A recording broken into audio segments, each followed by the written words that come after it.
Kebakaran lahan seluas 15 hektar terjadi di Kabupaten Indragiri Hilir, Riau. Upaya pemadaman terus dilakukan petugas gabungan, termasuk pemadaman dari udara dengan cara waterbombing.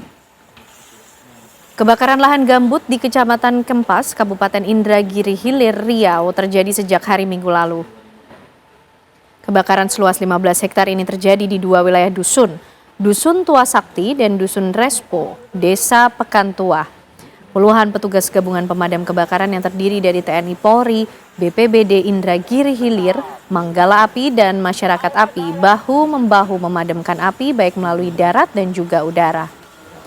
Sudah sejak hari Minggu, petugas terus berupaya menjinakkan api karena lahan yang terbakar terdiri dari lahan gambut yang memiliki titik kebakaran yang cukup dalam di bawah tanah, sehingga menyulitkan petugas untuk memadamkan api.